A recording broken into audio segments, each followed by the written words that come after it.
Marabjawa TV, subscribe. Ga oga, ku faɗi ga oga, Mubarak Musa on the beat. ga oga sama har ƙasa dai, kwankwasa ne. To baya da gidan blood da Alhaji Badamasi Ayuba ya yi a Ɗanbata da Makoda, da kuma baya da mashinan hawa da ya yi Alhaji Badamasi Ayuba Ɗanbata a ƙaramar hukumar na Ɗanbata waɗanda ya yi, namun bai tsaya a nan ba sai da ya ci gaba da shauran aiki. Ga oga, ku faɗi ga oga,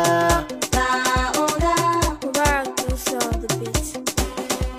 ga oga sama har ƙasa dai, kwankwasa A cikin ne. aikin nasa sai da ya raba injina na wutar lantarki da masallatai da shauran abubuwan ruwa.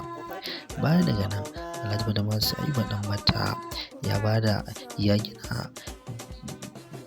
ya gina famfo mai amfani da hasken rana a hukumar ta Ɗanbata da Makoda. Baya da bada da tallafi ga mata da yi a ƙaramar hukumar ta Ɗanbata da Makoda, kana wasu daga cikin matan su azurta da tallafi na jari dukkaninsu. Shin al'ummar kuma Ɗanbata da Makoda in tambaye ku wani abu mana, shin kuna so a ci gaba da wannan aikin? Ku ce mini yes.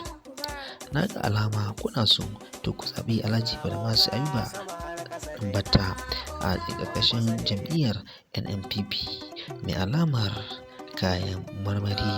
Hakan shine zai sa ku ci gaba da morewa da kuma shauran ayyukanku. Muna godiya.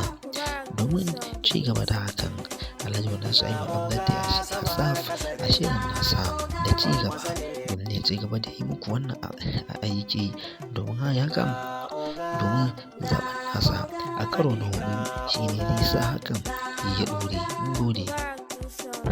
Ya kai ɗan uwana, idan a YouTube kake kallon mu, to ka danna mana subscribing.